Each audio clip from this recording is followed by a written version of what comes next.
Саламатсыздар ма көрермендер, осы видеоны ақырына дейін көріңіздер, сіздерге пайдалы болады деген үміттемін. Көп адамның сұрайтыны кәдімгі простой протезбен гибкий протездің, яғни жұмсақ протез дейді көбісі, екеуінің айырмашылығы қандай деп сұрап жатады. Біріншіден, жаңағындай простой протез ол кәдімгі пластмассадан істелінеді, полностью пластмассадан істелінеді.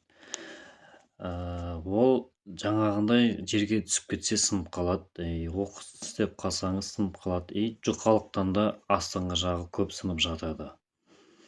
Ал енді гибкий протез, жаңағы жұмсақ протез деп отыр қой.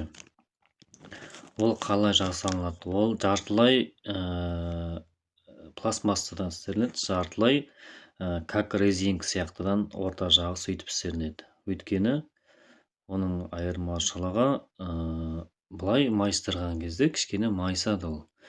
Сосын жерге түсіп кетсе, қатты жерге, капілге, или жуыватырып жаңағыда қатты бүйтіп басып жіберсеңіз, ол оңайлықпен сынбайды.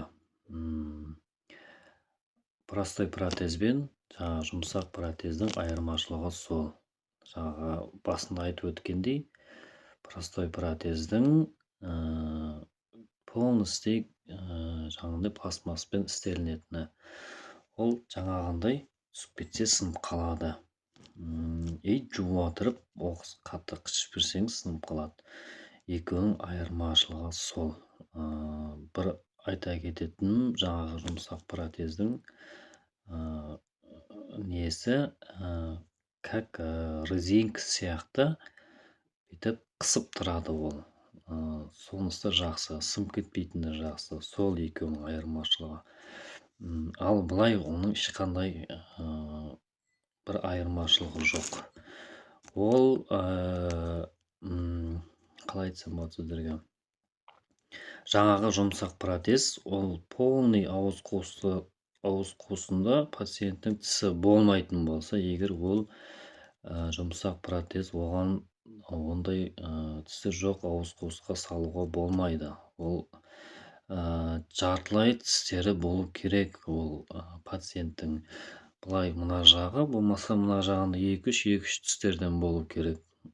Ол сонда ғана тұрады, өйткені ол жаңа айтып өткендей, как резинка сияқты қысып ұстап тұрады. Ал тек алдыңғы жағында кемінде 6 тіс болу керек. Ол сол кезде ғана ұстайды. Так, былай полный тісі жоқ болса, ол ұстамайды. Оған тек жаңағындай простой протезбен вакуумный протез ғана салдырасыздар.